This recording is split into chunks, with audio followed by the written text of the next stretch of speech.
Welcome. I'm Andy Carlson, and you're listening to the Time with Tim podcast. Each episode, we explore the impact of complex trauma through the personal journeys of our guests. Along the way, we'll connect with experts and individuals who share their unique perspectives, insights, and practical tools to help you on your healing journey. Let's take this time to learn together. Today we begin a series of conversations with Jenna Miscavige. Jenna grew up in the Church of Scientology, a world shaped by control, secrecy, and fear. As the niece of Scientology's leader, she was immersed in a system designed to break individuality and demand absolute loyalty. But Jenna had something the system couldn't erase, her own mind. Over time, she found the strength to question, break free, and reclaim her life. In this first conversation, Tim will lead the discussion, guiding Jenna through the story of her childhood, what it was like to grow up in a world where obedience was everything, the consequences of stepping out of line, and what ultimately gave her the courage to leave. But this won't just be a one-way conversation. Jenna will also have the opportunity to reflect on her experiences, ask questions, and explore the broader impact of coercive control. Throughout this series, we'll not only examine the trauma of high control systems, but also the resilience, healing, and meaning that emerge after. To start us off, I'll turn it over to Tim.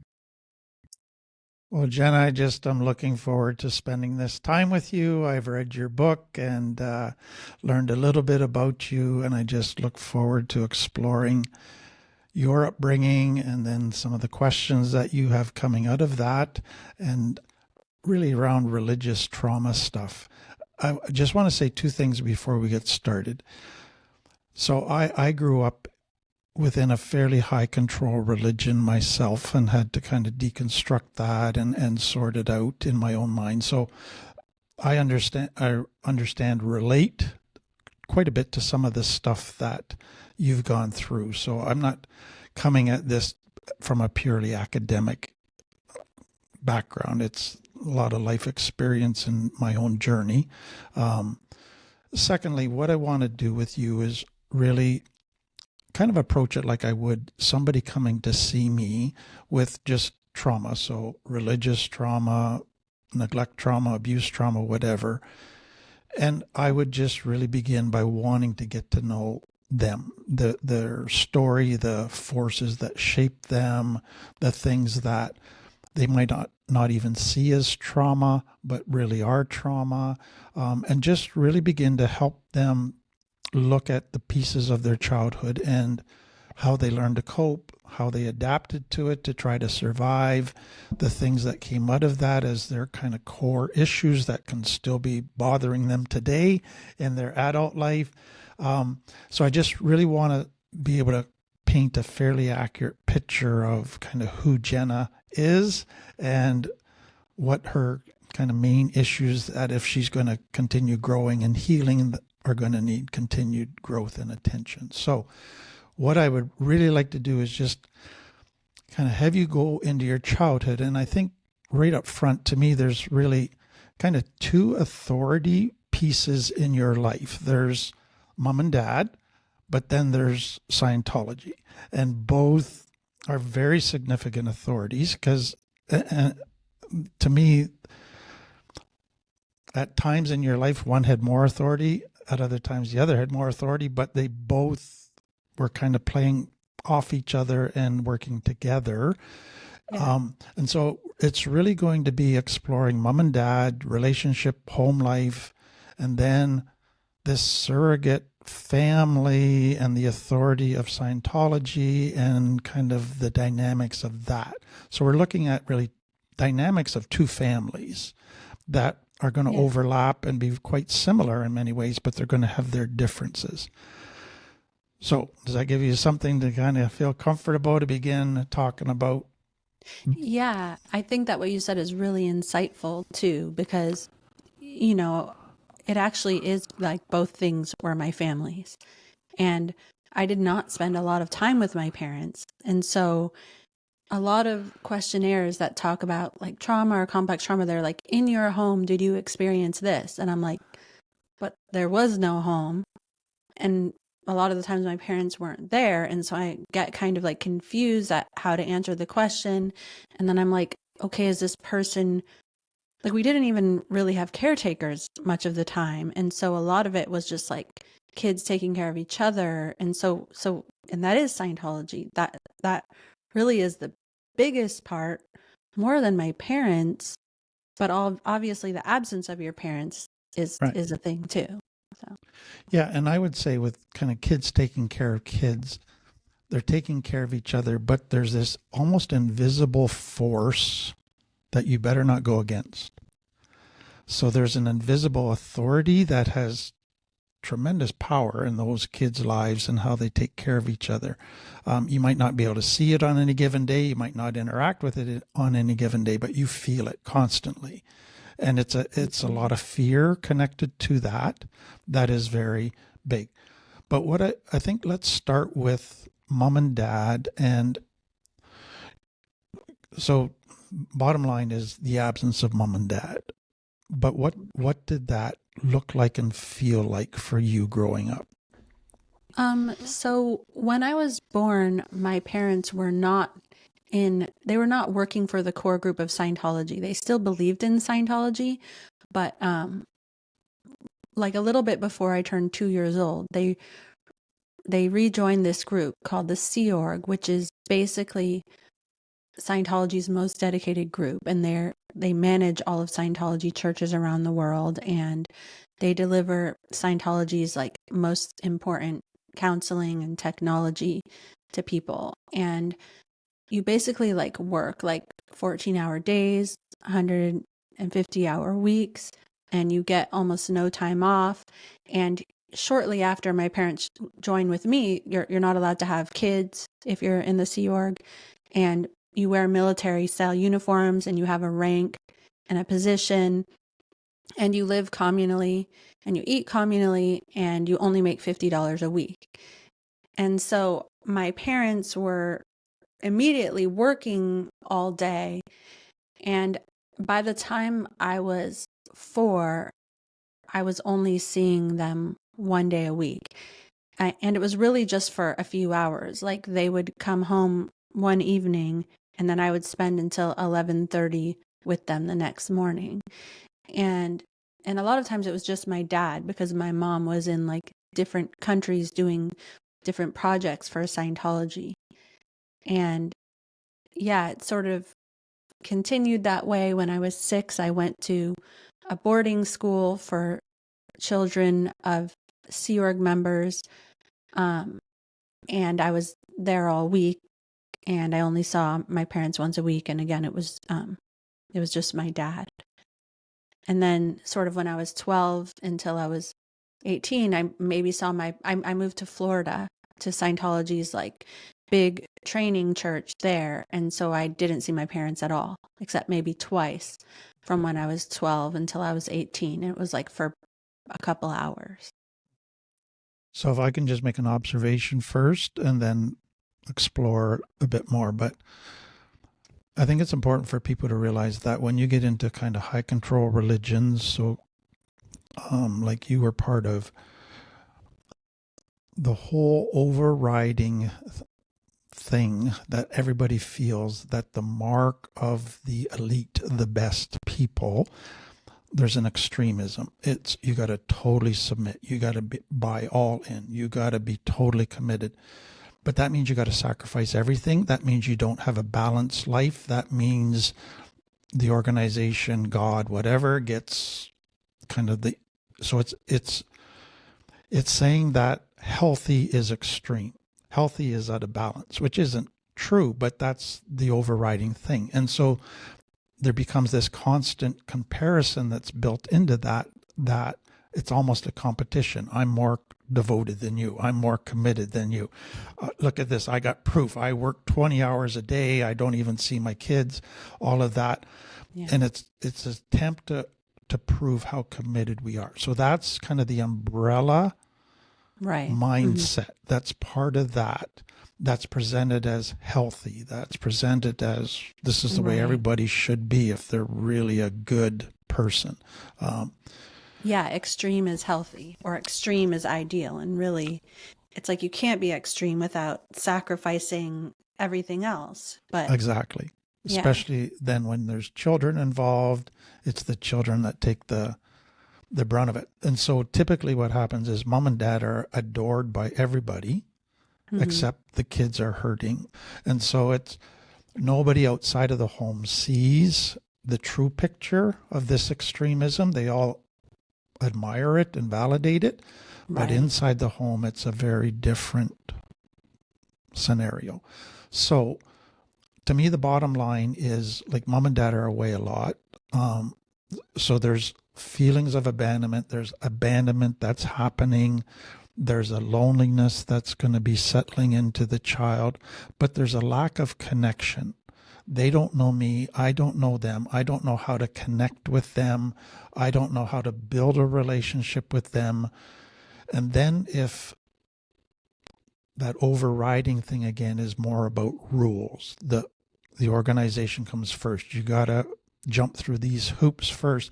Then the children begin to go, well, I'm a lower priority than the organization. I don't really matter as much as the organization. So I guess I don't have much value. I guess I'm not that lovable. So they start to really incorporate a shame self-identity that I'm not good enough. Nobody wants to connect with me, that kind of thing. Do you relate to that?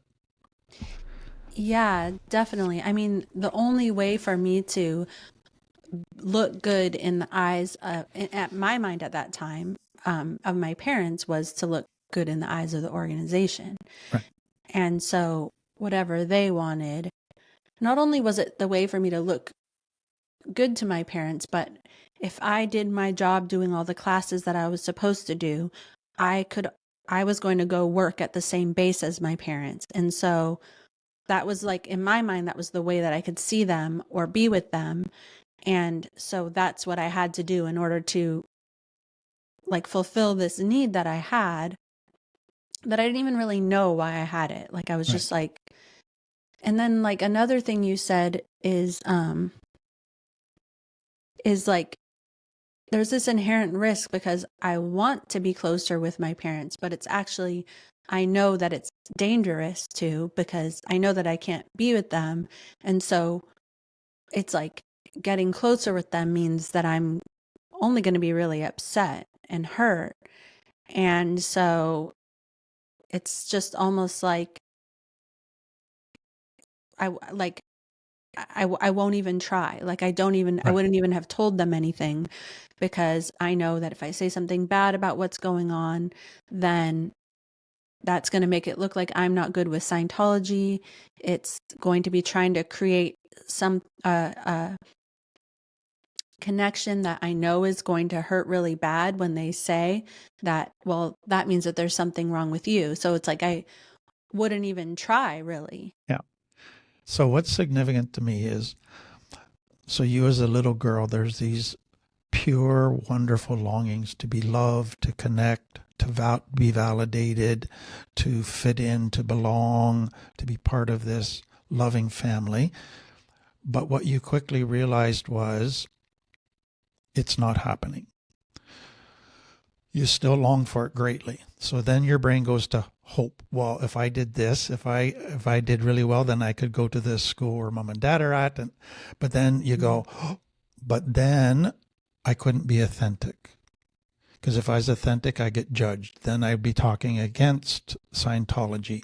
And then I would put myself out there and they would still reject me because they choose Scientology over me and commit to the church. So I'd get hurt no matter what I do. But so you got this competition inside of these powerful longings for love and connection, but yet you're shutting stuff down inside. Yeah. And I think there was a part of you where initially it was, well, I'm going to be authentic. I'm going to be me. I don't care. I'm going to rebel a little bit. But then you just got punishment and hurt from that and shame from that. And so you began to gradually realize the only way to get any type of connection, the only way to feel good is I got to conform. Yeah. I got to do what they want. I got to be the perfect little Scientology girl. It's not going to give me the connection I truly long for, but it's better than no connection at all to have a little bit of validation, a little bit of stuff. Right. And so you're almost caught in trying to survive to get some of your needs met, knowing you're not going to get all of your needs met, but a little's better than nothing. Does that make sense? Yes, exactly. And it's like this weird tightrope that you're walking by like trying to get your needs met by their rules. And actually when you were just talking, it's so funny because like one of the biggest things, it's not even like that big of a deal to maybe other people, but one of the biggest things that I struggle with is like I have trouble like letting go. Like for instance, like I really like singing, I really like dancing, and I really like, but I find that like doing that in front of other people, because that's like a big part of who I am, it's like I can't let go and just do that. Like it's like, and when you just said that, I kind of realized that it was like, that's part of it. Like almost I had to be inauthentic in order to Yes. survive. Yeah. And like, it was almost like if I let this part of me out, like it's better for me not to like even taste it, because it will be hard to come back from it. And so it's like my entire life, I've held a big part of me back because it would mean that I would get in trouble or I would not be loved, and there's nowhere really to go from there other than Exactly. So if I can say two kind of perspectives on that. So the first to me is high control religions. There's indoctrination, but it's a gaslighting. And there's nobody easier to gaslight than a child, because a child is naturally trusting. If my parents tell me this is true, then I believe it's true, even though my gut says it's not, even though I'm not feeling great. But I'm going to shut down a whole bunch of my brain and a whole bunch of my gut, and just, they said it's true, I'm going to believe it. So you're gaslit into all kinds of stuff. But then it's like you get a conscience that's trained by all of this gaslighting, so that now you feel guilty for trying to do something healthy. You feel guilty for being authentic. right. With that is, so you want to dance or sing, you get judged by them. Yeah. Well, now you judge yourself. Yeah. And so you now have two judges. You got the external judge, but now you got an internal judge.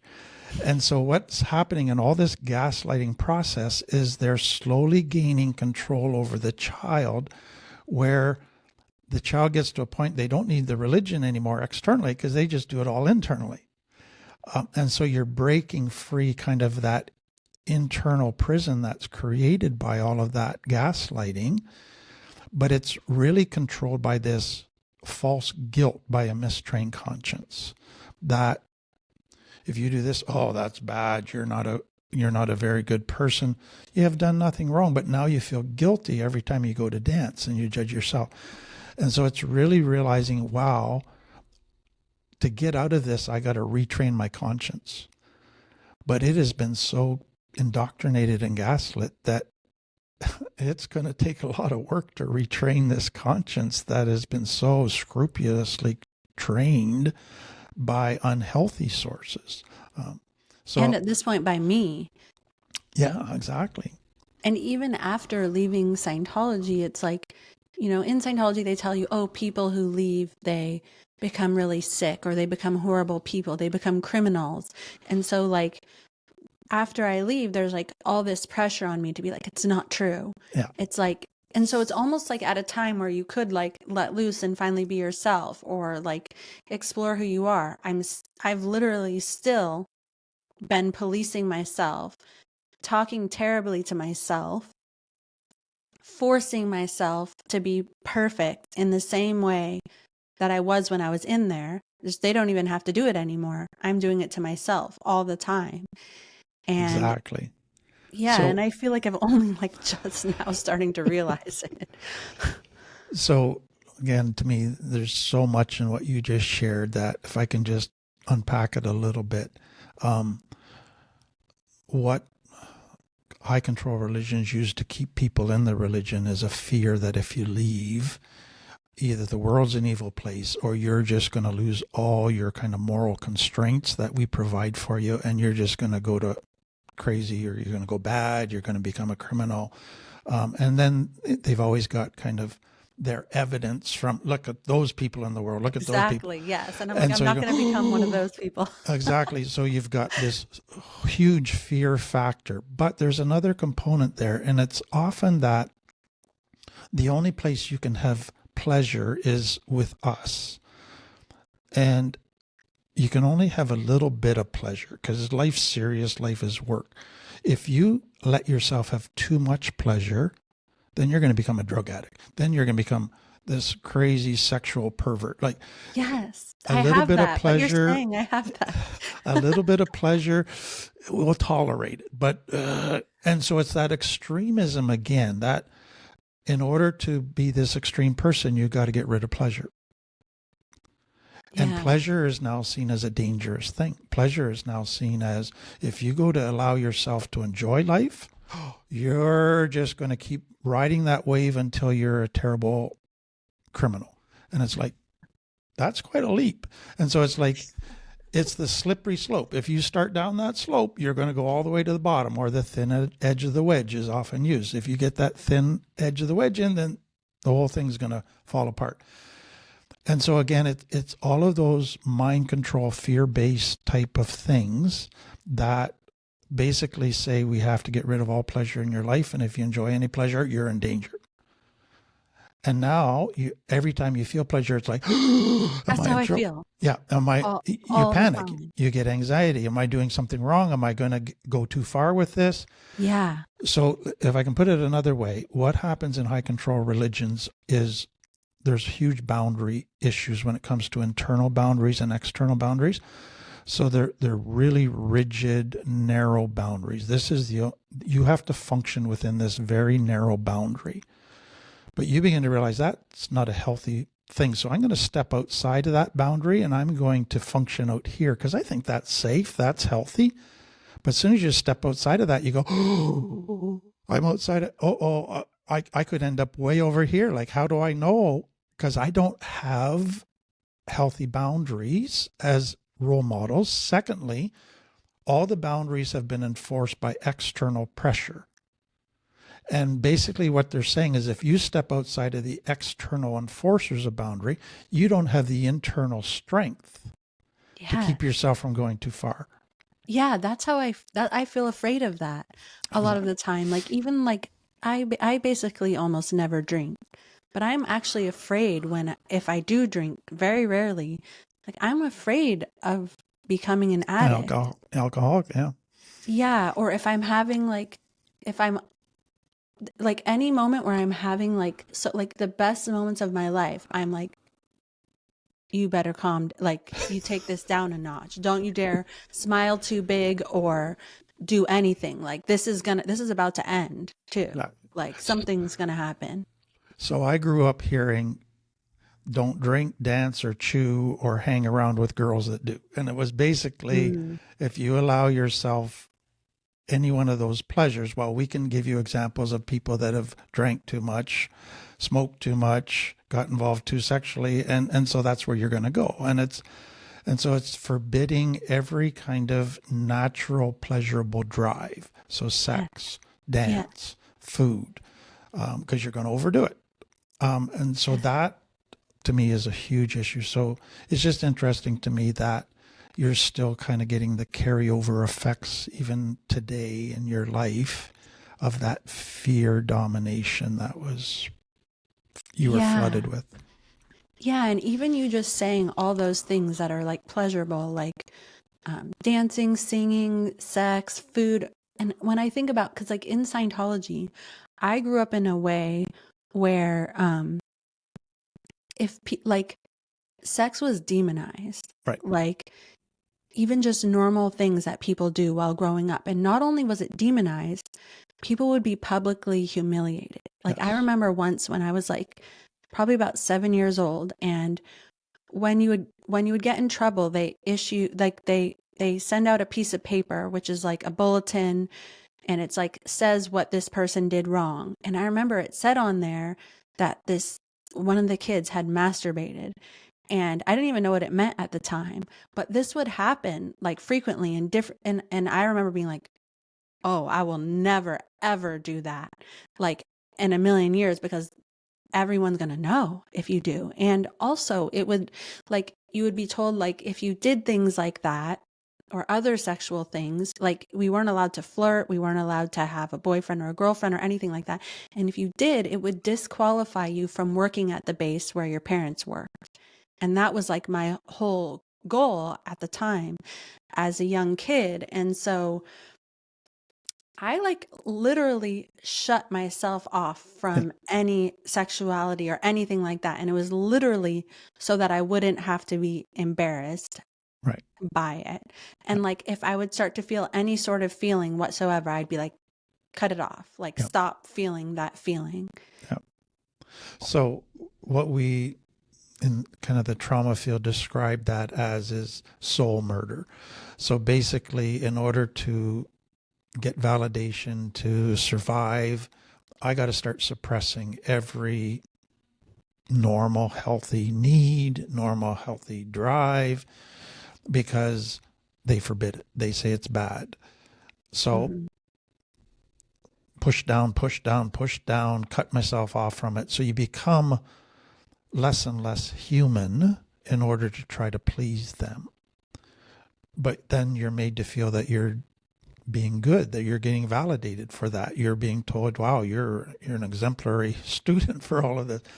Right. But yet you're having to murder your own soul to do all of that stuff. And so that to me is the tragedy of complex trauma is when a child lives in a fear-based environment, they just have to cut off more and more pieces of themselves, and they become almost robotic. They become a walking head, but they don't have emotions, they don't have desires, they don't have needs. They've just shut all of that off.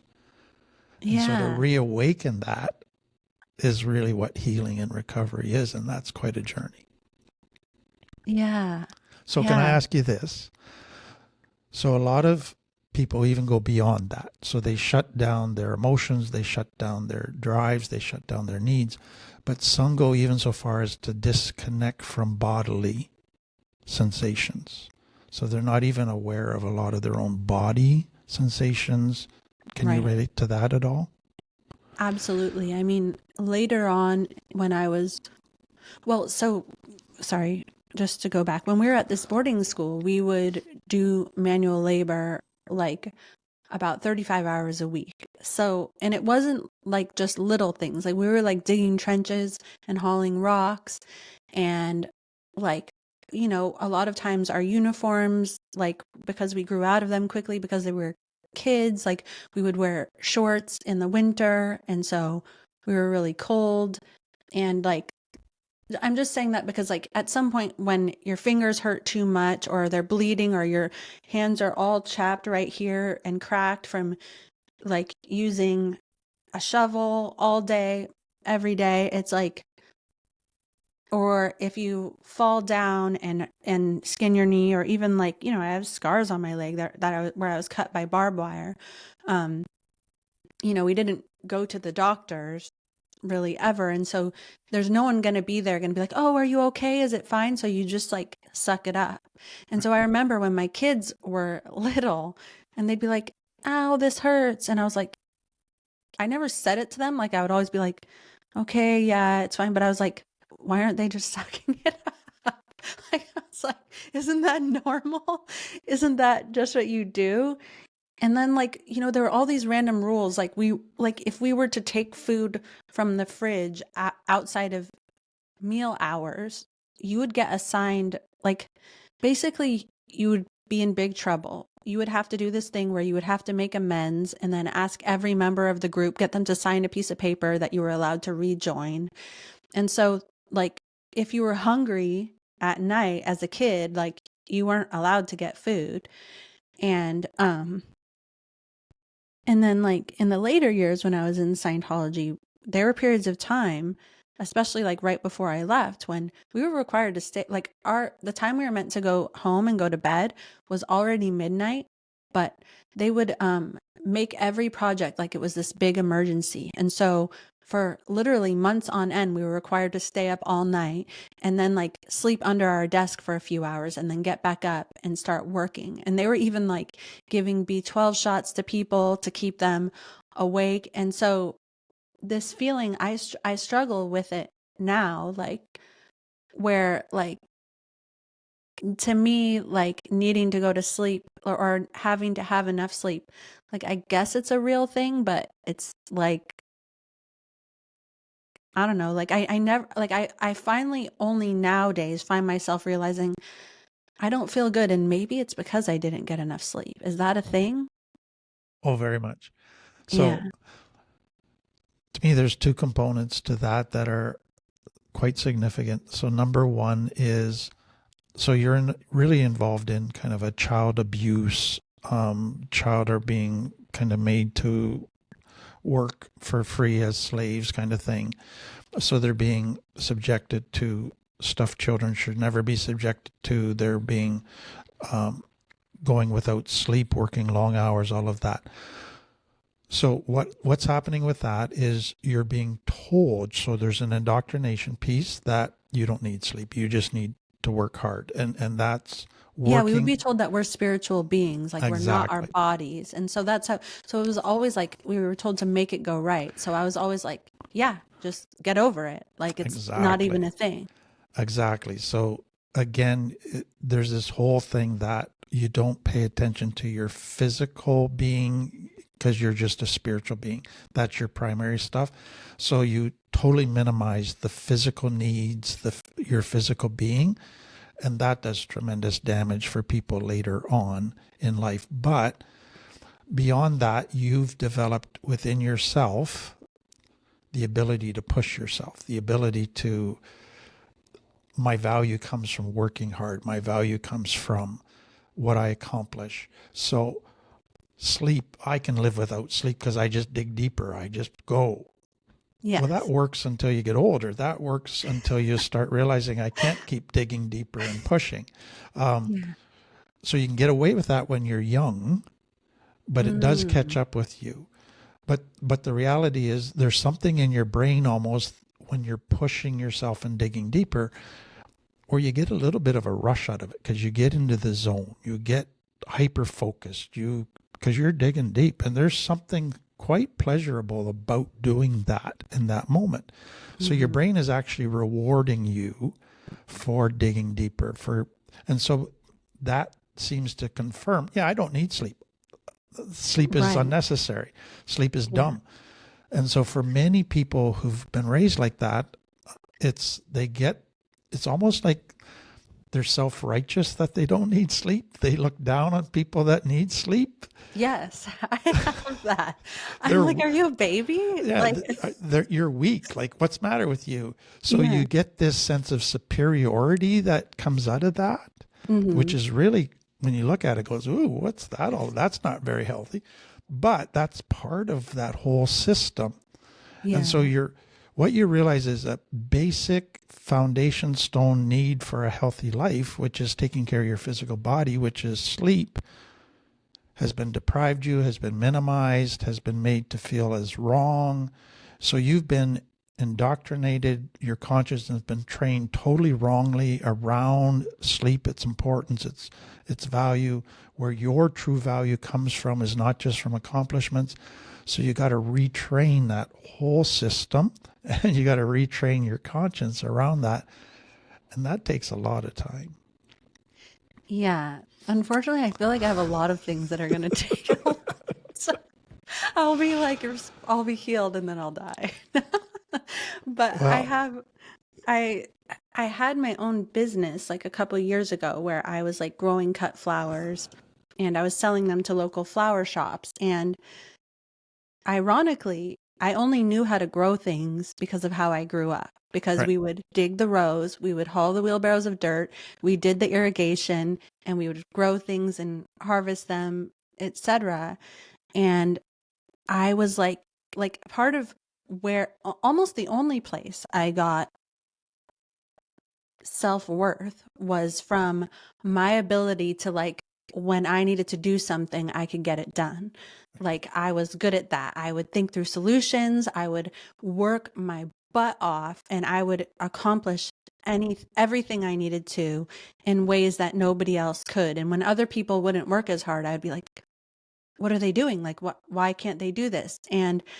But it was to a point where I was like, not well. Like, I was like not eating. I was like extremely like not in a good mood all the time. I barely brushed my hair. I was like eating like, I feel like the crust of my kids' sandwiches, and for some reason I wouldn't make food for myself while I was making food for them. I was trying to give them the perfect life. I was trying to excel at being like the world's most perfect mother and having this business and selling and doing all the manual labor, like all these things. And then in the last 2 years, like, I got divorced and I started doing this new thing. And like, I just went through this period of like I was like broken, like something broke. Yeah. Whatever it was before that I had where I could push through absolutely everything. Like, I've never experienced it before in my life that this doesn't work, but Right. it's broken now and I can't do it. And I don't know why. And I guess I have thought of that as a problem, but I don't know, maybe it's the opposite. I would say it's the opposite. So I went through the same, but let me again try to reframe what your childhood. So to me, there's two pieces of your childhood that you actually reproduced in your own kids' lives without even realizing it. You started no, this to. is my worst nightmare. No, but you're seeing it. So number one is your value. You don't have it inherently. Your value comes from accomplishment. So you got to be producing. So you got validated for flowers. You got validated for being a hard worker. I remember growing up and hearing people say, like, nobody works like the Fletcher kids. Like, so, wow, that makes me feel good. I just want to work hard. So your value system came from external activity, not from internal value. So that was number one that happened. But secondly was your image. So you have to present to the world the perfect family. You got to present to the world the perfect kids, be the perfect mom. But what is that? That's how you look. That's how you act externally. That's all your external world. That has nothing to do with how you're doing behind closed doors or how you're doing internally. But you got to look good. And so that you were raised in that. That's all you knew. You brought that into your own family. You were trying to live by that. And then it didn't work anymore. And that to me becomes one of the biggest blessings is when unhealthy tools don't work anymore, I have to abandon them. Thankfully, finally, I see that this is the wrong way to live. But it sends me into almost an existential crisis because then what is life's purpose? What gives me value? What do I do with my life? I don't know. Worse, I'm trying to get back to the bad thing because it was helping me.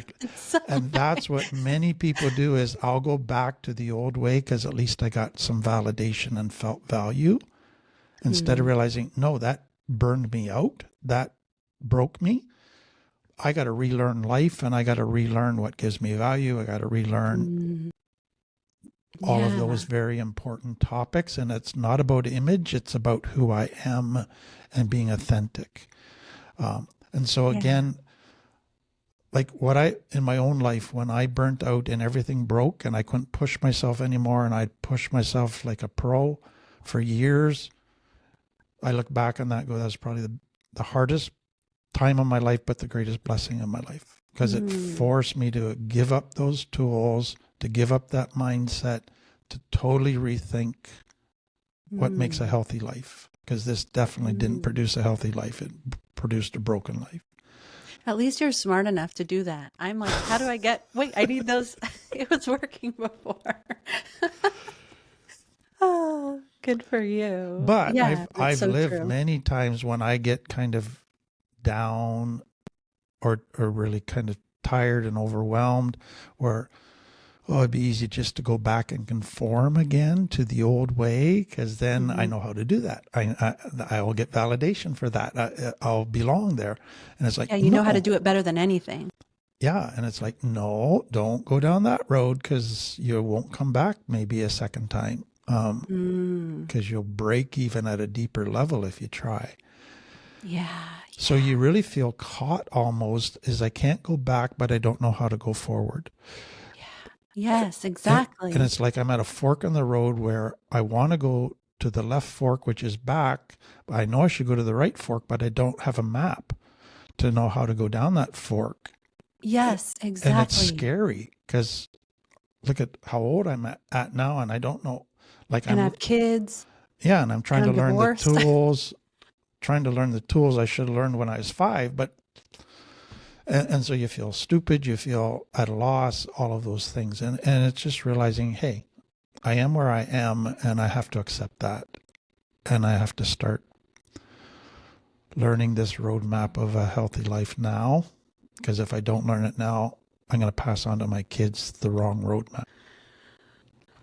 That is so true. And in fact, that's why I think that when you have this one video that's sort of about how come if you grew up in complex trauma, you don't know yourself.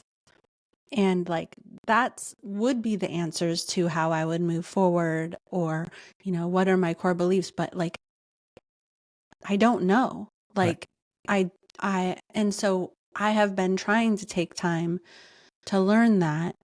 And for years, I haven't even been paying attention to myself, or I've been putting my needs absolutely last. And super ironically, when you talk about being performative almost, or how you look from the outside, it's almost like I've still been performing for Scientology this entire time, even though I've been gone for 20 years, because I'm they will never say that I'm one of those people who turn into a criminal or an addict. I never want them to seem I don't want them to win. Right. And so it's forced me to stay in what was not a healthy marriage. And my ex-husband is a great person, but we got married in Scientology when I was 18, and they did everything they could to try to separate us, to do all this stuff. And so for me, getting a divorce was they're going to win. They're going to see that I failed. And so I'm just going to keep this up and be perfect and try to make it perfect and believe that I'm doing the right thing. Right. And it's so much pressure. And then and I'm telling myself, oh, I'm free from them. It's but no, I'm still doing what I learned my whole life. So if I can give kind of two perspectives on that again, that just to restate what you're saying. So the first is, so you look at a kid that grows up with an abusive dad, and they'll say, I'll never become like my dad. And every time they start to become like their dad is, I'm not going to do it. But then they actually go to so far to the other extreme, they're actually like their dad, only in different ways. They're still operating by similar emotions. They're operating by fear of becoming like their dad. So they're not 100%. That's me. Yeah. They're not getting healthy. The pendulum just swung to the opposite extreme, and it's still very much this performance that I got to prove them wrong. So they're still having this amazing power over me, even though I'm supposed to be free of them. And it's still the fear that I'm going to prove them right.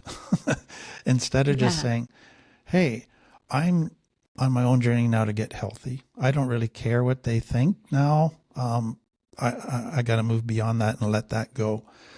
But everybody goes through that. That to me is so important. But then to me, the second piece is this. Every high control religion, complex trauma family creates templates within a child that feel right, they get validated for. And so for you, and it's for most kids in complex trauma, is if we're all going to get along and have unity and be a loving family, you got to give up your needs. You got to sacrifice your needs. You got to put your needs aside and put other needs ahead of you. And so you actually are trained to be a codependent. You're not trained to love. You're trained to put your needs aside and be inferior to everybody else. And so that you're made to feel is right, that's loving, that's righteous. But a healthy relationship is we're equal. My needs matter just as much as yours. Some days I'm going to sacrifice yours, but some days you're going to sacrifice yours. It's going to work out about 50-50. If it's me sacrificing all the time and suppressing my needs, that's never a healthy relationship. That's an abusive, codependent, narcissistic type relationship. But when that's been drilled into you from birth, that you need to sacrifice your needs and your needs aren't as important as everybody else's, it's easy then to pass that on to your kids. It's easy then to think that that's how you have happy relationships. So as soon as there's a bit of tension, I need to put my needs down. I need to get smaller in order for avoid conflict, in order for there to be harmony in the home. I got to keep making myself smaller and smaller and smaller. That can't be healthy when you're becoming so small you're not even taking care of yourself. How can you give to others when you haven't met your own needs? So how can you pour water from an empty cup? It just is impossible at some point. But that felt right. It seemed right. It seemed like the answer. It got you validation. It kept everybody happy. There seemed to be harmony, but you're the only one that's sacrificing. Right. Yeah, it's so true. I mean, I wanted so much for my kids to feel like they were so loved and that they were in this like loving home. So every morning I would like pick them up out of their bed. I would bring them to the couch where I just took the blankets out of the dryer for them. And then I would like make them 2 separate breakfasts that were like a million things. And then I would, like pick out their clothes and put it on them. And I would like draw them a cartoon in their lunchbox and pack the perfect lunch. And then I would go to the school to volunteer. And I was like a psycho. Not that any of those things are bad, but I was so obsessed with making them feel like they were in like this big warm hug all the time. Right. But I was like exhausted from it. And I was kind of. So can I ask you this? Because to me, it comes out of a lot of high control religion stuff. And that is, in order to be good enough, you got to be perfect. You're not good enough being human. You got to be perfect. Does that make sense? Yeah, yeah. And so in order to be a good mom, you got to be a perfect mom. It's not a good enough mom. It's not a mom that's meeting her own needs plus her kids' needs. It's a mom that's perfectly meeting her kids' needs and sacrificing all her needs. Yeah, I didn't even think of my needs. I never, like people would talk about like things like gut feelings or needs. And I was like, are they like talking about some spiritual nonsense? Like only in the last year, I've been like, I think I have a gut feeling. But I really thought people were talking about spiritual nonsense when they would say that. Like I would get irritated by it because I was like I would be afraid they were trying to get me into another cult or something. Exactly.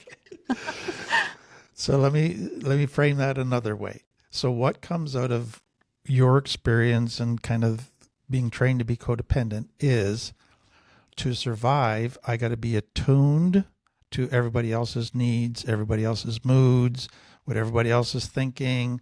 I got to have this massive radar that picks up vibes from everybody. Yeah, I have that. And it's exhausting, by the way. But I'm not attuned to myself. I'm attuned to everybody else, but not to myself. That's the only way I can survive. Because if I start being attuned to myself and I stand up for myself, I might get punished. I might get shamed. I might get hurt. So forget me, but be attuned to everybody else. And so that you were raised where that was taken to the extreme. So you really had to forget and disconnect from every aspect of yourself and be 100% attuned to others in order to be good enough. Yeah. And it's crazy that I'm doing it again, but I don't even know it. And I think that I'm fighting how I grew up. I'm doing the opposite. I'm not repeating the cycle. But really, that's all I know how to do, is to give up my own needs to make everyone else happy, and to be constantly anxious and constantly like looking at cues on their face. Like, and I guess it gives me some things. Like, it gives me, like, I feel like I'm very good at reading people. I understand people. I freaking know how to make people feel amazing. Exactly. I do like that about myself, but I So never can I want. ask you this? Because to me, so there's a healthy aspect where I love my kids, I meet their needs, I do special things for them. That can be very, very healthy. But for a child that comes out of what you came out of, and they're so attuned to others, they actually learn to fawn. They learn to, I'll be a chameleon. I'll be whatever you want me to be. I will adapt to your mood, to your thinking, and give you what you want, do everything for you, meet your needs totally, with the hope that you'll like me. Right. So the whole thing is, in the first scenario, the child growing up in a healthy home is, I'm doing all these nice things for you because my love pot's already full. And I don't have to earn love. I just want to overflow love. But what you grew up with is, I got to earn love. Yeah. And that I got to be the perfect lover in order to get a little bit of love back.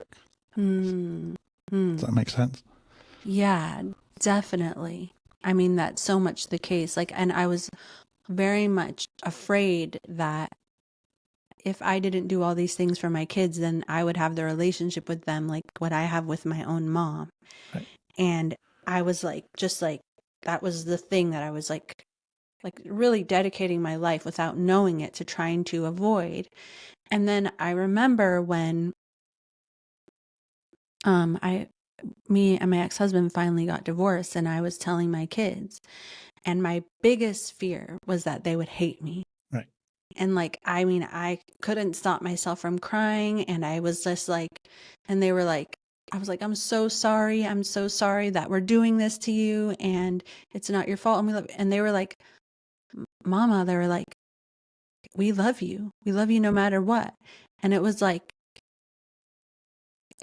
crazy. Like, I had never, like, I did not expect that to happen at all. I expected that, like, I was going, like, I was like now I was my own mom, and I tried everything I could to like not be that, and the poison was inside of me, and I couldn't stop it from coming out. And now my own kids are going to know this, and I wasn't strong enough to stop it from happening. And then they were just like, we love you. Like, and it was like the first time I had felt that. And like, I could tell that they were being honest. And like, even since we've been divorced, like, they've stayed true to their word. They still love me. Good. They still love me every day. And even if it's like hard for them and hard for me in that time, like, so it's actually was true what they were saying, because I'm also accustomed to this thing where people are like, I love you. I love you. Guess what? That means nothing. Exactly. Like that. Those are literally, that means nothing. Yeah. Can I give two things? So what I'm going to be driving for, Jenna, is just, there's some deeper issues here that keep repeating themselves. Okay. So what comes out of your childhood is, if I'm authentic, nobody will connect with me. So I'm going to get rejected. So there's a core belief that being authentic, I'm not good enough if I'm authentic. We don't even, that goes to a very subconscious place. We operate on it in all of our relationships without even realizing that we're operating off of that belief. But it's a shame. It's what we call shame. So we can bring that into our parenting, where I'm giving, but deep down, I suspect that my kids, if they had to choose between mothers, they probably wouldn't choose me. They'd choose the other mother over there that's better or whatever. So there's still this haunting belief that even my kids might reject me Yes. if they were Yeah. given a choice. Yes, absolutely. And so thankfully, your children were the first to really smash the lie that you've been operating on, Mm. that if people get to know me, they will reject me. And so that's a huge piece in the growth, but it shows how deep that was in you and how you were even operating it as a mother. You were trying to create this loving home and you were loving everybody else, but pretty much had assumed that nobody else would love you back if they were given the choice. Yeah. And so again, that can't be a healthy relationship where there's love one way and fear of never being loved the other way and living out of that fear. Yeah. So that's part one. So what I want you then to see is, so to me, your mom had that same shame type of thing, that I don't feel I have value just for being me. I have to earn love. I have to earn respect. So I am going to operate out of my shame by giving Scientology all my time, abandoning my kids, my husband, all of those things. And so shame is the core. She Right. went by abandoning her kids and choosing Scientology. You come along as a mother and shame is the core, but you go, I'm going to go pendulum swing overboard with my kids. I'm going to be there every waking minute for them. But you still got shame. Yeah. So For the sure. pendulum swung, but the same issue is still driving the ship. Mm. It Yeah. just worked out in different ways.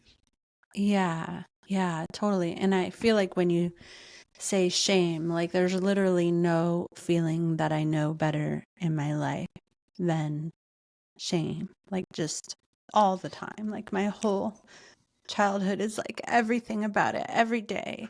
Yeah. Everything you do is just like Right. driven completely by shame and just like like and then later on after leaving Scientology, like only in the last 2 years, like even I remember when I wrote my book, it was like the only thing that is good about me is my kids. Right. And it was like the only thing that made me know that maybe I'm good too, because I could have my kids. But it like, I'm not exaggerating. Like, I really, really thought that it was the only good thing about me. Yeah. So if I can, so shame, I just want to expand on it a little bit. So you've covered actually two parts to shame that I think I just want to highlight. Because most people, so you were raised and I was raised in a shame-based religion. So you control people through fear or shame. I'm going to make you feel bad. We're going to center you out in front of everybody. We're going to do all these things to make you feel embarrassed, to feel like a failure. So shame as an emotion is a huge part of controlling people. And so most people think of shame, they think of the emotion of shame, and they understand that. But what's happening with that constant shame emotion is it's creating a belief about yourself. And the belief is, I am not lovable. As myself, I do not have value inherently. I only am lovable if I earn it. I only have value if I perform. Just me by myself, I have no good thing. So the shame emotion begins to form a belief about yourself that is totally negative.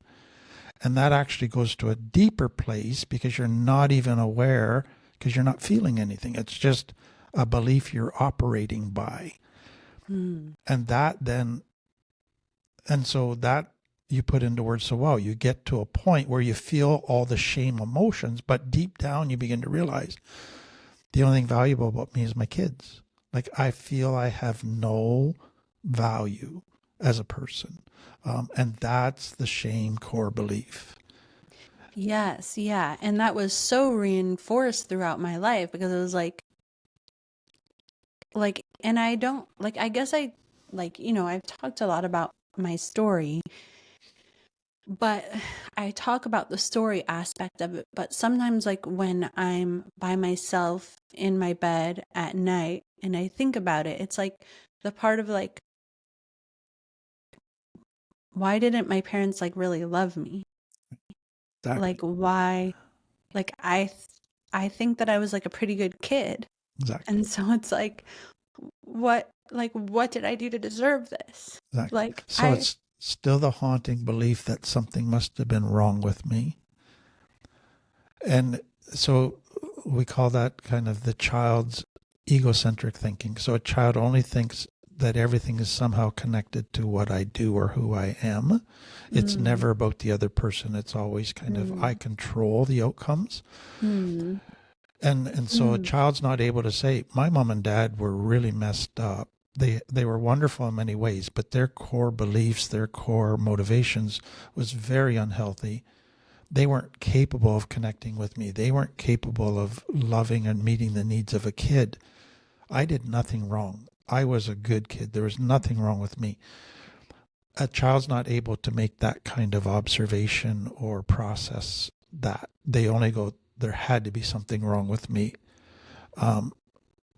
Yeah, and it just gets so reinforced though, because like throughout my life, it's like I'm told that not just by my parents, Exactly. by like over and over again. I mean, even leaving Scientology, when you leave, everybody you ever knew your whole life who's still in there never speaks to you again. Exactly. So it's like actually leaving is extremely traumatizing. It's like, wow. And you're right, it is egocentric thinking, because I know logically it's because those, but like, it's like when everyone in your whole life cuts you off that you've ever Exactly. known, it's like, well, it's not just my parents who didn't love me. I'm obviously like literally everybody who I've known Yeah. is willing to just like throw me out like garbage. But I know logically those people are staying because they have family still inside, that if they talk to me, then they wouldn't be able to talk to them. And that's where they have their livelihood, and that's where they have their own kids. But you're right. I think that there's like a little kid part of me that when I'm upset and I think about all these things, I'm like,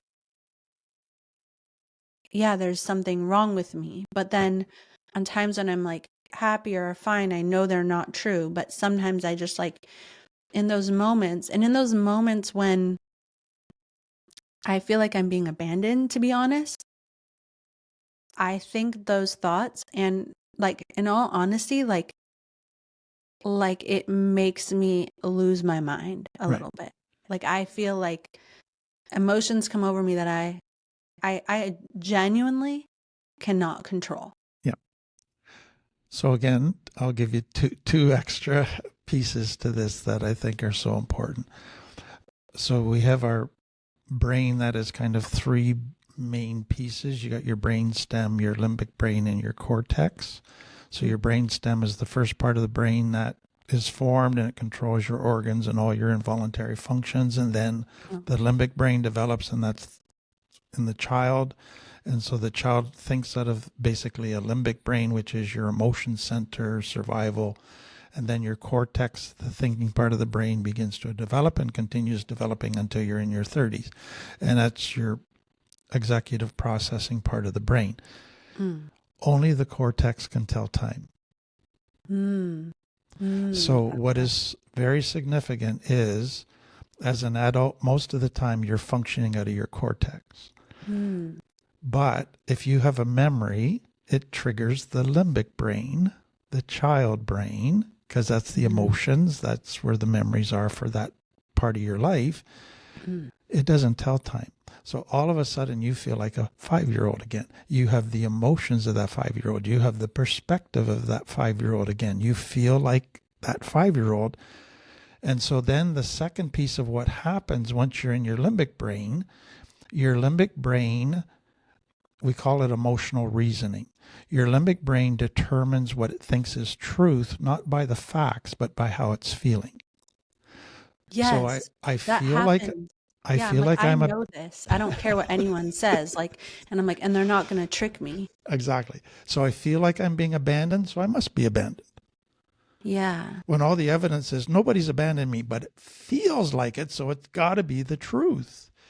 Yeah. So that's the limbic brain, and that's what comes out of high control religions and complex trauma, is that you get stuck in the limbic brain you get stuck at a stunted place of development where nobody gave you the tools to work through that pain. And so you just got stuck there.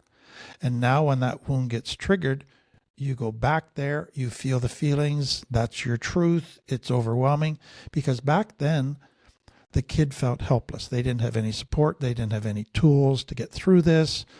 They tried all kinds of things, but nothing worked. So they just gave into this helpless feeling. So now when that gets triggered, the helplessness comes back. You just feel overwhelmed. This is too much. I can't do this. And you have a meltdown. And if anybody tries to tell you otherwise, nope, because I'm in my limbic brain and I'm emotional reasoning. Yeah, nothing works. Right. I don't have tools. I don't have support. I feel these feelings. This must be the truth. And it's because you're in that limbic brain, which has taken you back to that place where you were stunted and stuck. Oh, that's so interesting. Because so it's like sort of like your caveman brain a little bit. Exactly. But then later on, like when I have thoughts, when I guess I'm in my limbic brain, and then I'm in what's the other cortex? Cortex, yeah. When I'm looking back, I'm like, which one is true? Exactly. So part of high control religions and complex trauma, so gaslighting, is this is the truth, even though it might be full of lies. Mm-hmm. Anybody that challenges it, we're going to make them feel like they're believing a lie. We're going to get them to doubt themselves because they have to believe us more than anybody else. So we have to get them to doubt their own gut, their own thinking. We got to get them to second guess, to question every internal thing so that they ultimately will conform to us and believe us. So they train you to doubt your own thinking. They train you to question anything that goes against what they're telling you is the truth. Yeah. And again, a child falls into that because they want to please. They think, well, they must be telling me the truth. And so you give up your ability to think critically, you second guess, you question yourself.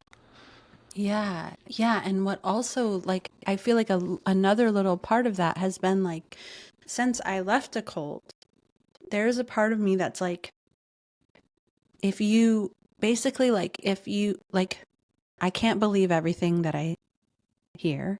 I need to be careful in case they're trying to get me again. And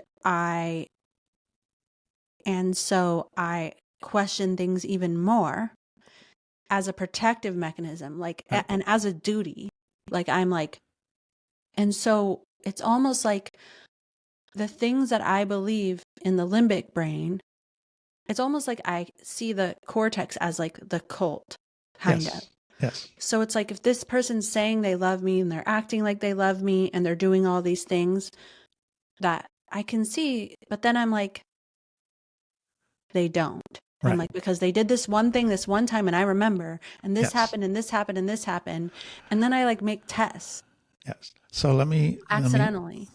Let me put that another way. So let's say that you come into the world as an authentic child.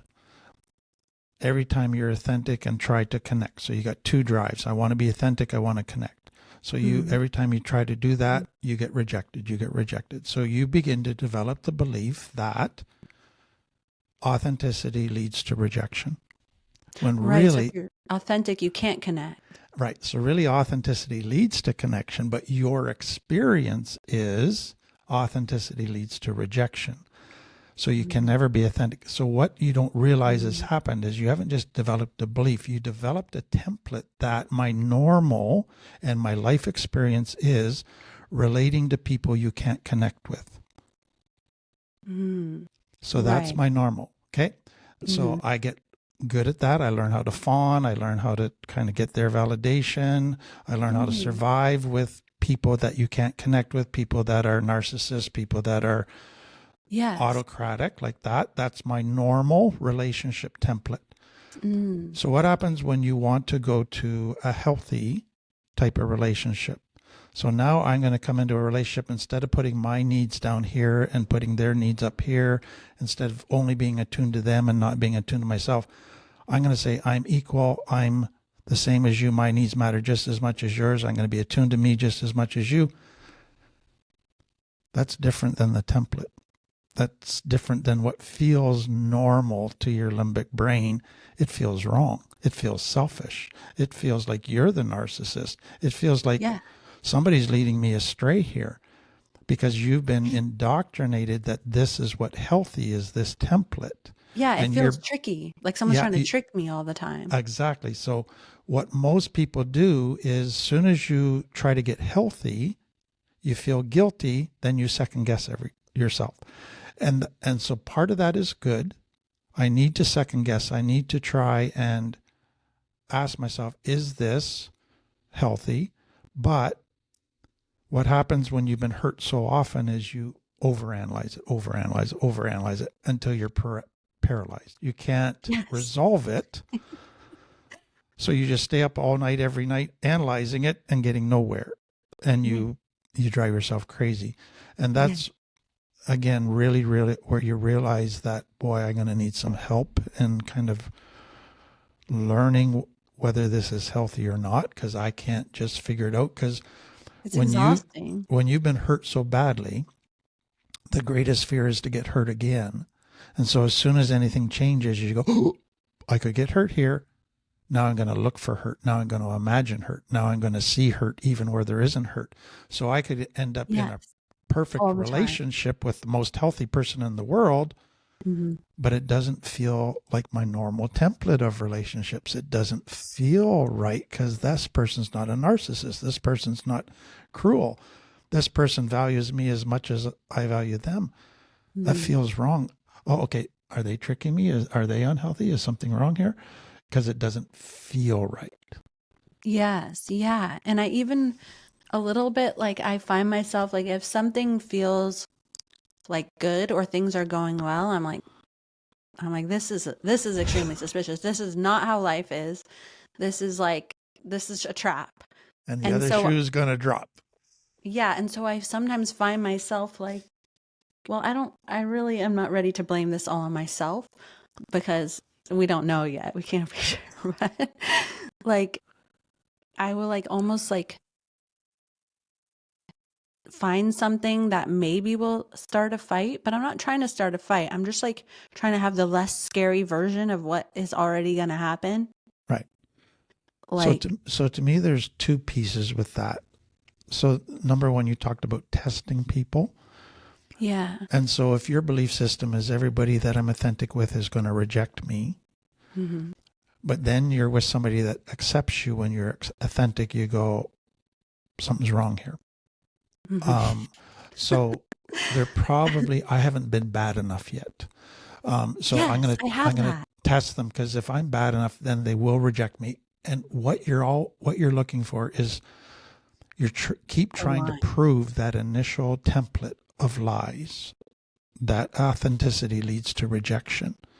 They're disproving that can't be right. So I have to keep testing till they prove that those lies were correct. Yes, so, that's what happens. I'm like, they haven't seen the real me. Exactly. And I feel like I keep trying to find where the line is. Like at what point will they be like, okay, you are crazy. Exactly. And so that's where some people, so the second piece is this.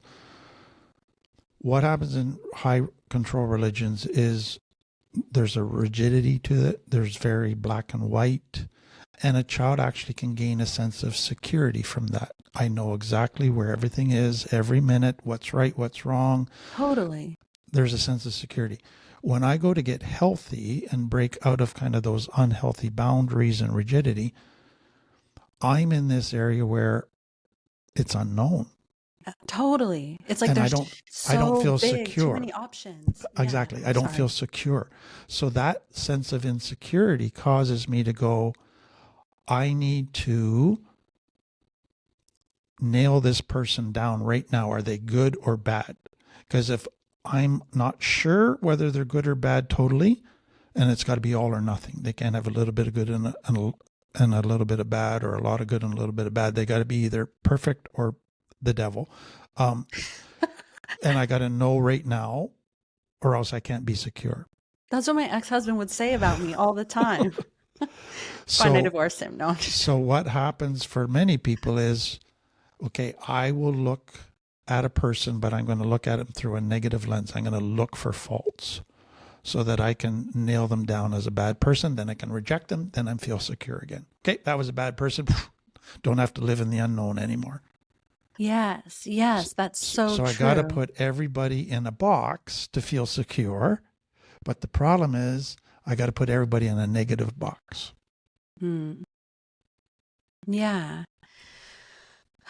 And there's so many conflicting things. Like, it's like, I also like, I feel like I'm somebody who sees the best in people, but then I also am trying so desperately not to lie to myself about these things that I've seen. And then I like overthink so much that I get so exhausted. And I think that I have like ADHD and my mind never stops. Like, my mind never, ever, ever stops. Like, some of these people who are like I remember my ex-husband, he was like, I'm like, what are you thinking about? He's like, nothing.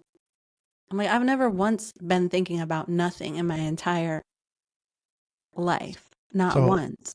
can I give it, again, I think to me an important distinction with that. So what happens within high control religions is they take away your ability to think critically for yourself and they tell you what to think. So they don't teach you how to think, they tell you what to think. And it's very controlled. But if you get out of that and you don't know what to think anymore, Mm-hmm. then you have to think for yourself. But they haven't given you the tools to think well. So you just overanalyze, you spin your wheels, you can't think through stuff to resolve it. You think stuff through and just spin in it and exhaust yourself, and you bounce from one source of information to another, and you don't know who to believe, how much weight to give with this one, etc.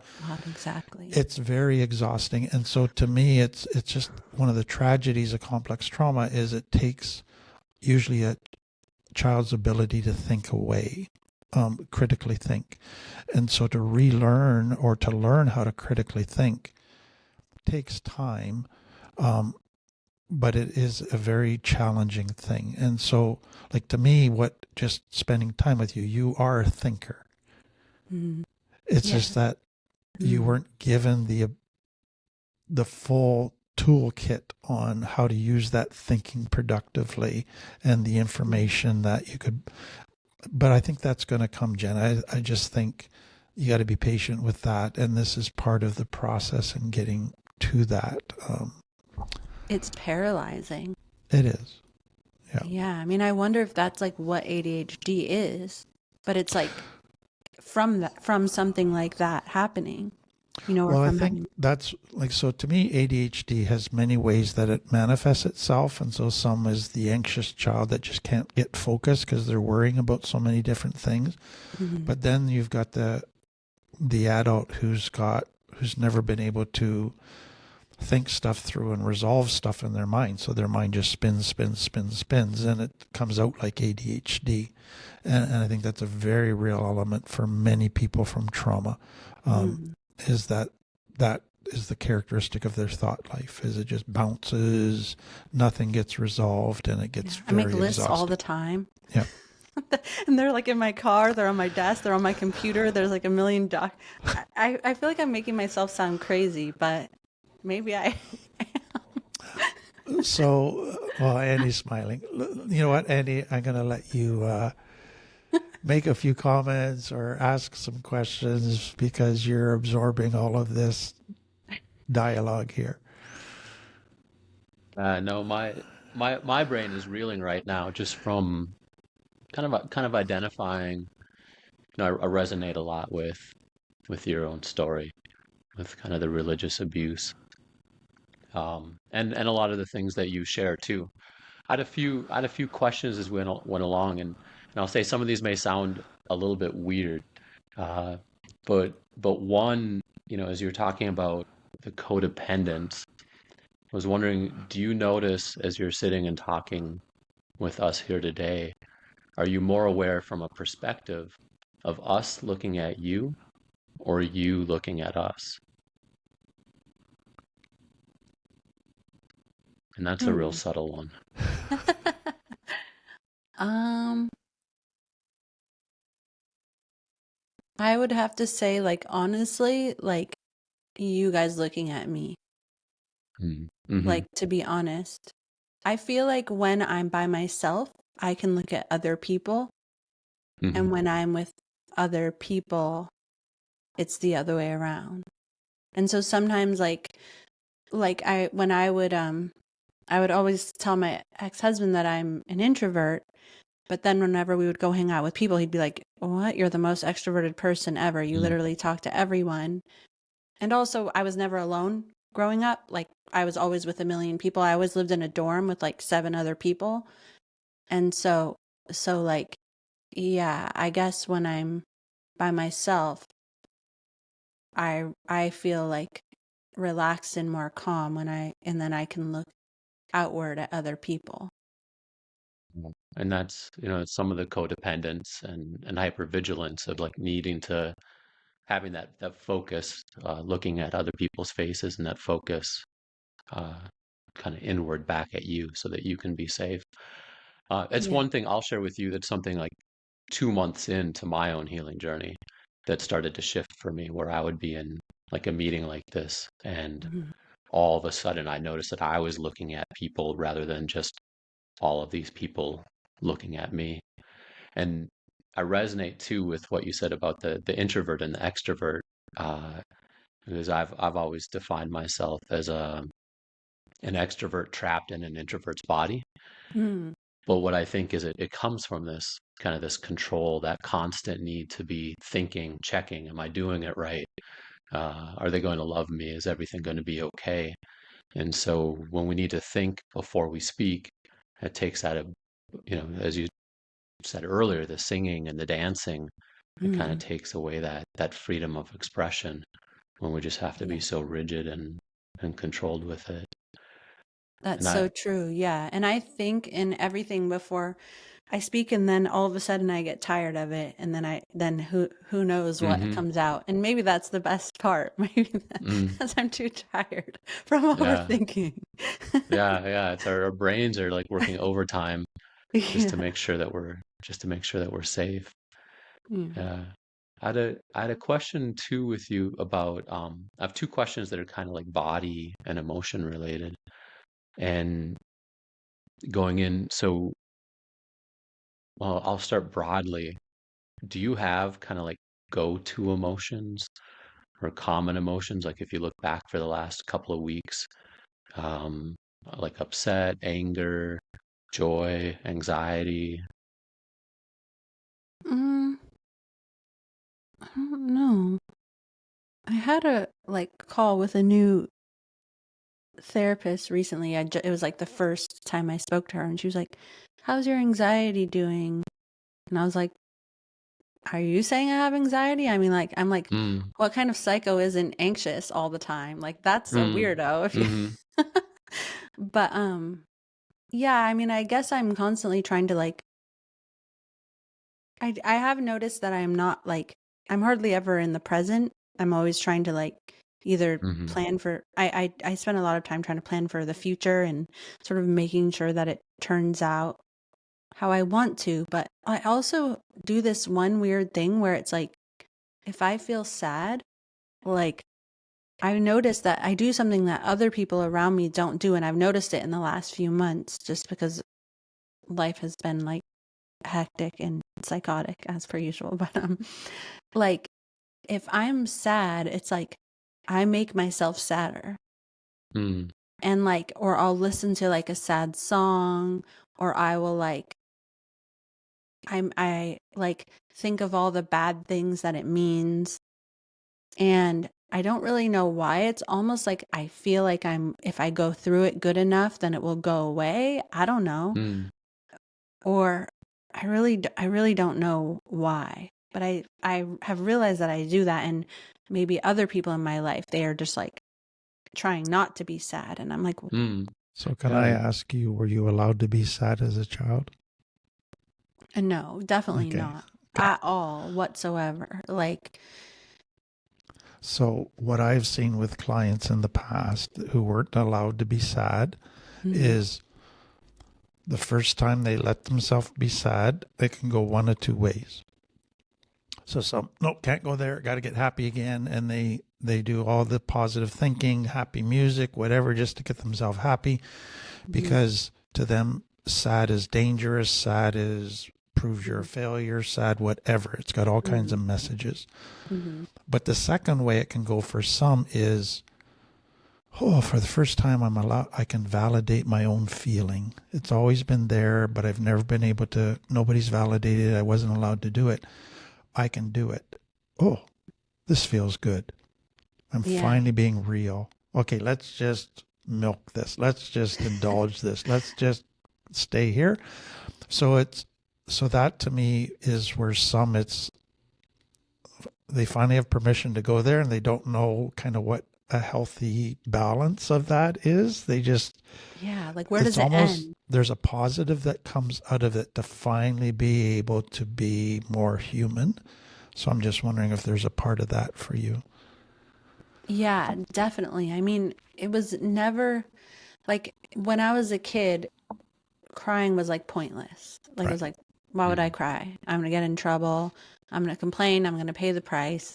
So it's literally the most worthless thing I could possibly do. And then it's not like I can only remember one time my brother sat with me in a closet when I was crying. And I remember it because it's like, was like one of the most meaningful moments in my life because it basically never happened.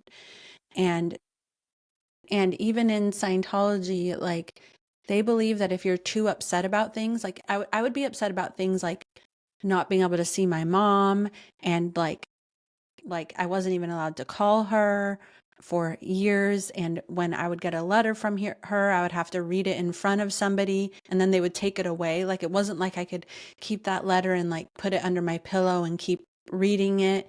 And so it was like, it was an executive who I would have to read it in front of. So it's almost like I couldn't feel my feelings in front of them. Otherwise I would get in trouble.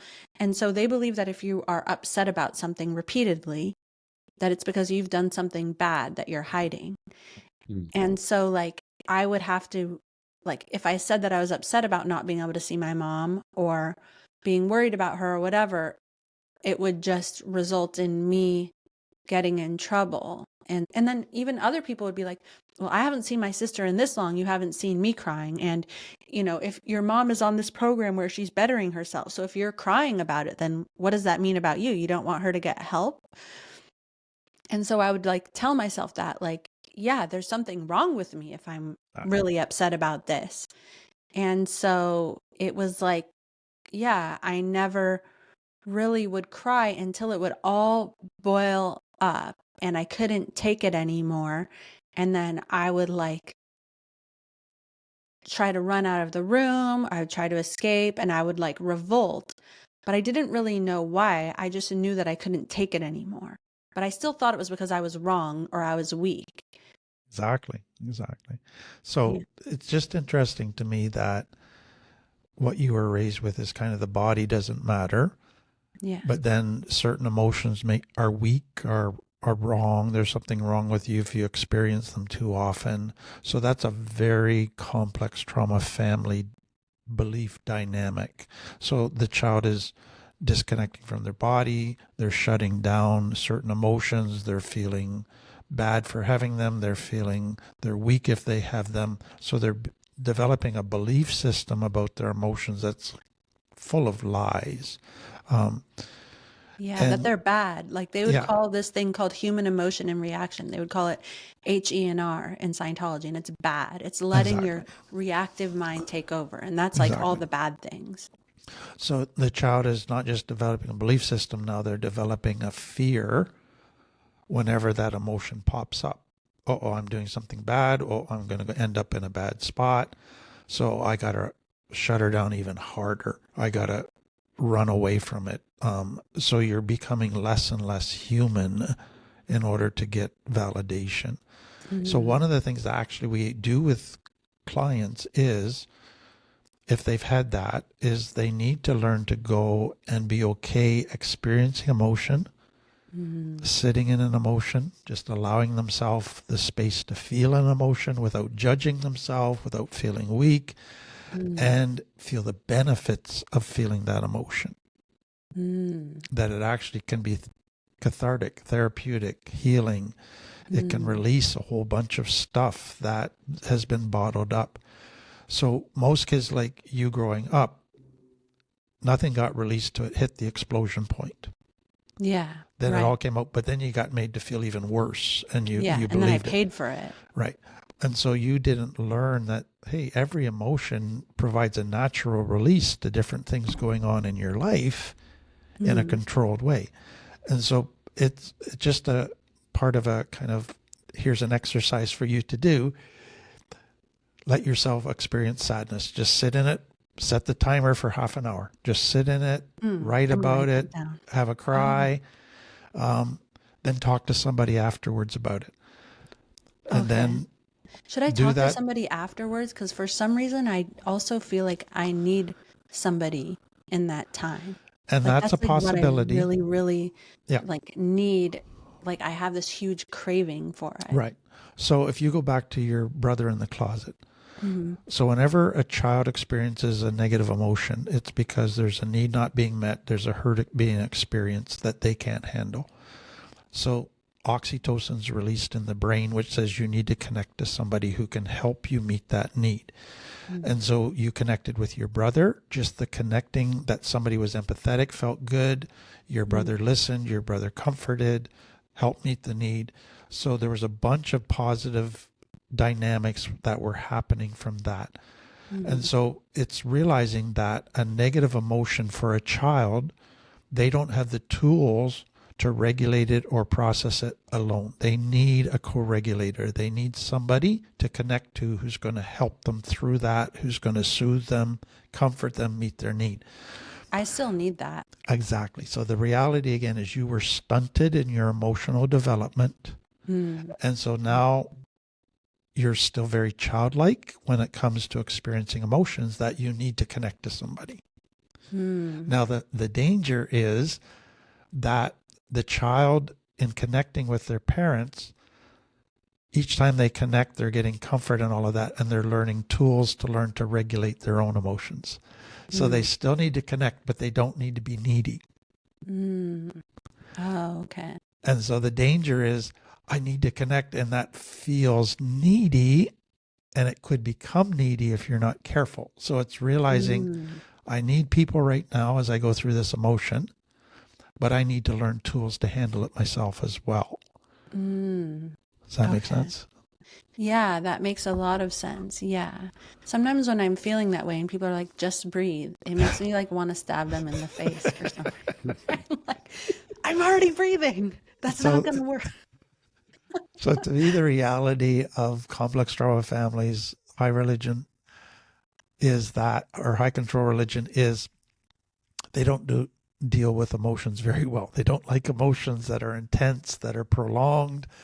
It makes life messy. It makes life uncomfortable for everybody else in the room. And so it's stop crying because you're making everybody else uncomfortable.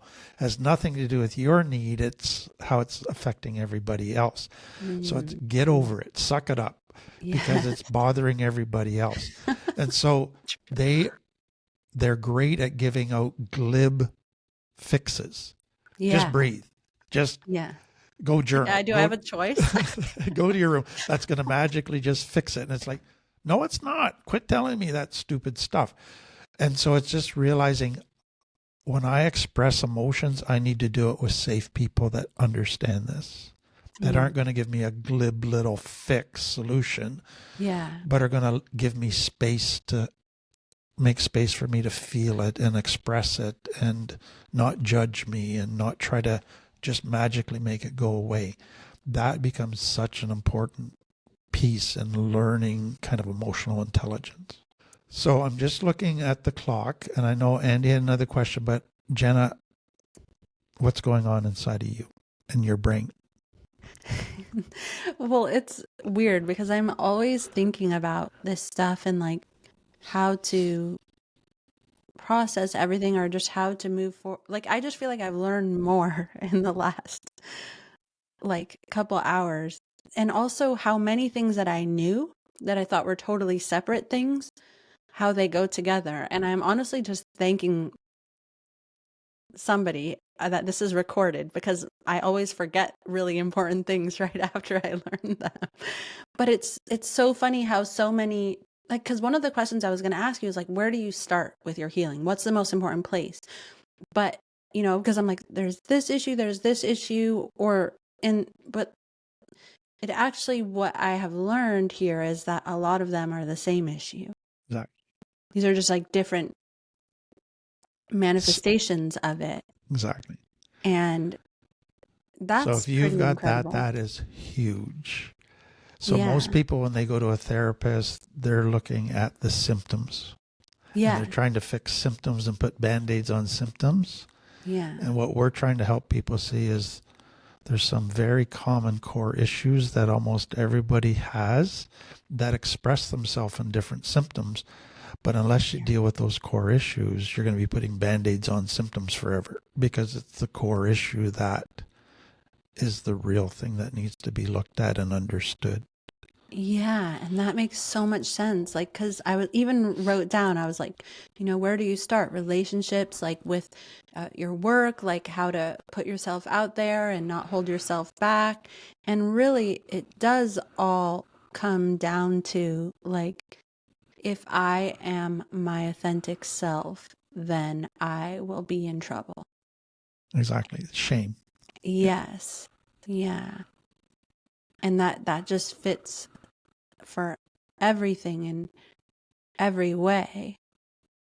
And So with that is, if I'm my authentic self, I'll be in trouble. It's still that you're being controlled by a fear belief. yeah. So everything is about fear. Yeah. Right. Yeah. And even my concerns with like, I want to sing and dance, but I can't. It's like, it's all from that same thing. Yeah. Yeah. Fear and authenticity. Yeah. And just thinking that like you're not good enough, so you can't be authentic. Exactly. And Exactly. also, it's like also realizing that like me, like no longer being able to work psychotically and like squash myself down so that I can accomplish all these things.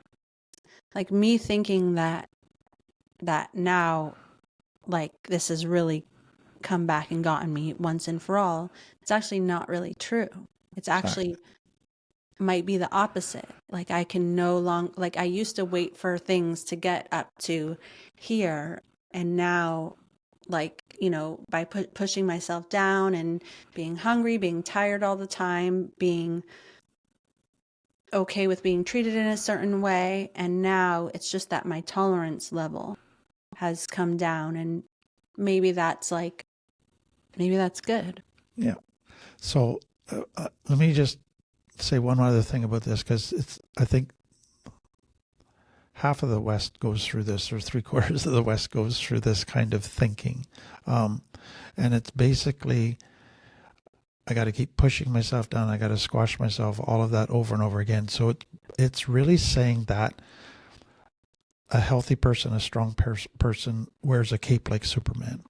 They don't have limitations. They can go above and beyond constantly. They can drive themselves. And so there's this unrealistic standard of what healthy looks like, and it's you got to wear a cape. Mm-hmm.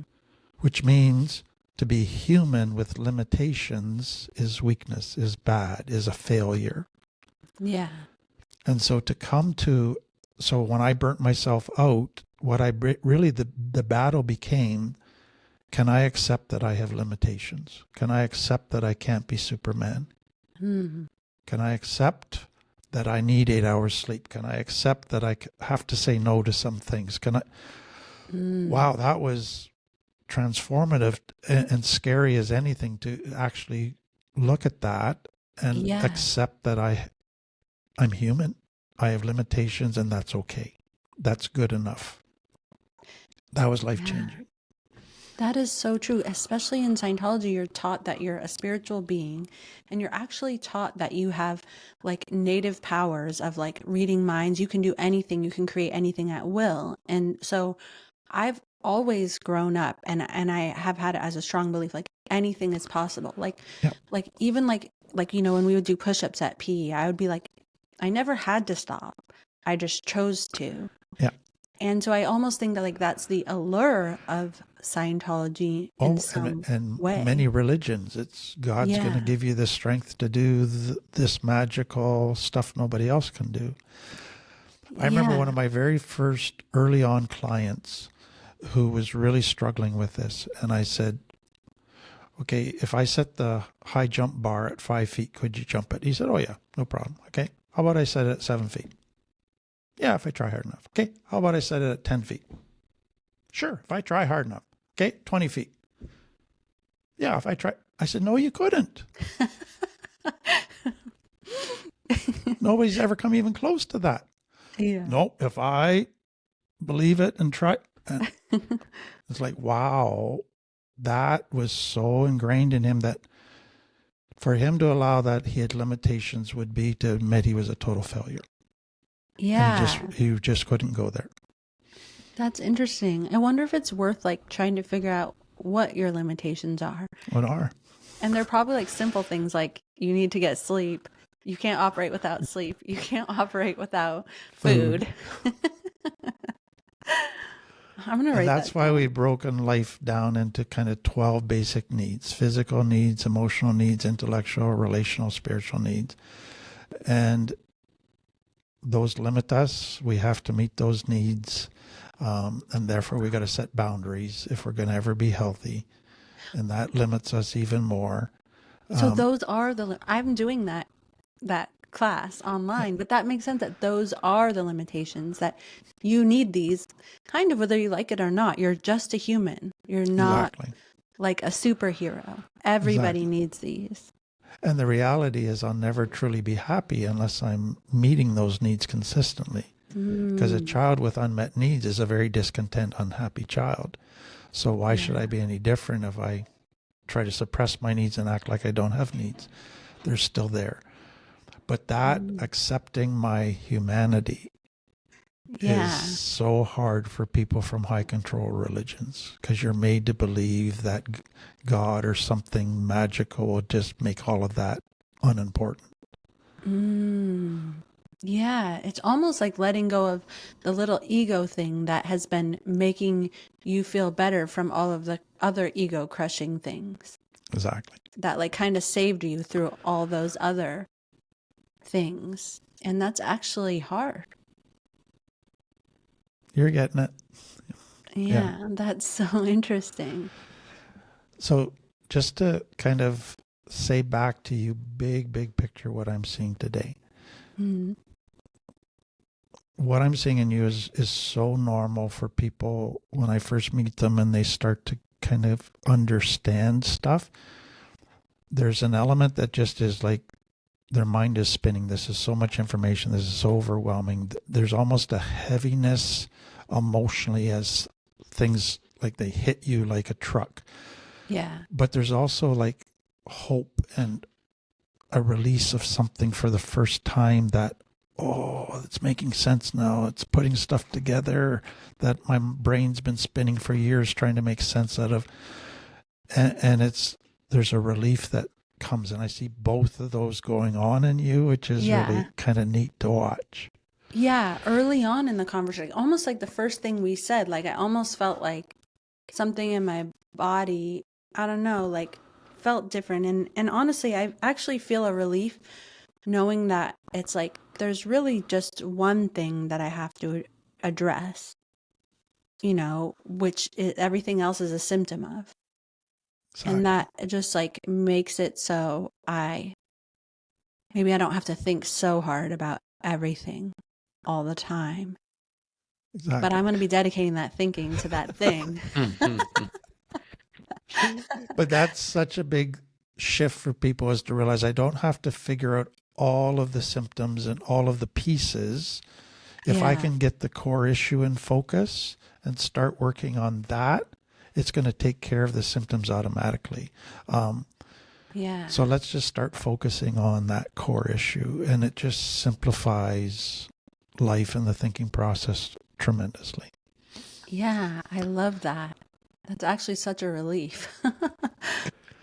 So I think this was a wonderful start. I hope you felt that way. I'm glad we got 3 more sessions to keep on digging. And I think next time you're going to have a whole bunch of extra questions.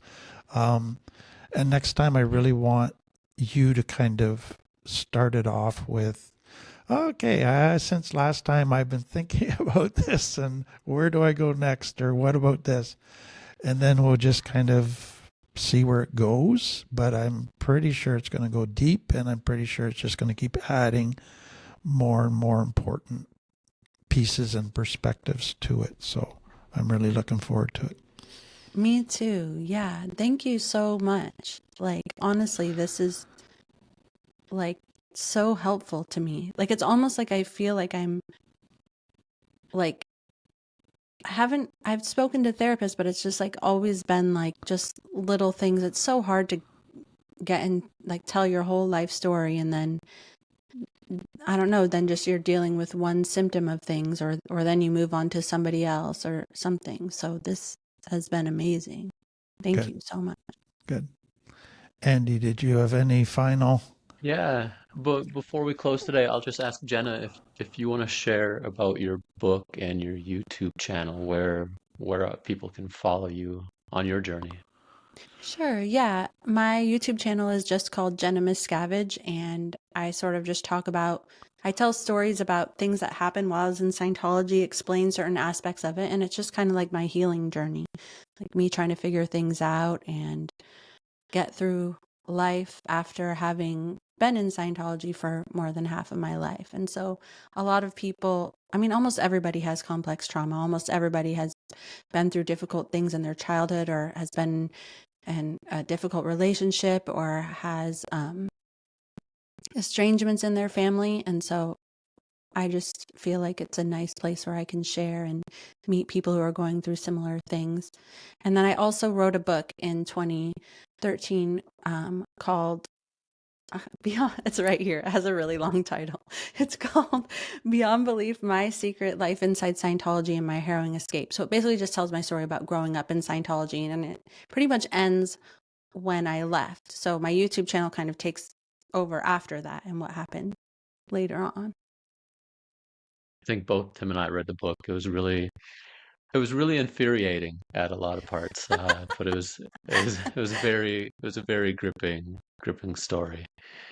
And Thank so you. Yeah, Jenna, we thank you just for want to, taking the time to read it. yeah, no, it was a really powerful book.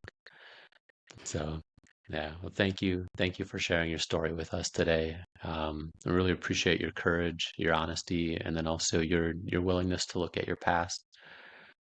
Again, I know this, as Tim has said, it resonates with him, it resonates with me, and I just know that there's a lot of people out there that hearing your story and learning more about your healing journey will be really powerful for. And so thanks for everyone joining us today. Yeah, thank you guys too also for sharing with me and for making me feel not alone in this. I really appreciate it. It means a lot. Thank you for joining us on the Time with Tim podcast. If you'd like to share your own experiences or have questions, feel free to email us at podcasts@timfletcher.ca. Want to learn more about complex trauma? Subscribe to Tim Fletcher's YouTube channel for past lectures and his Friday night Tim Talks. You can also connect with us on Instagram, Facebook, LinkedIn, and TikTok. Looking for more support?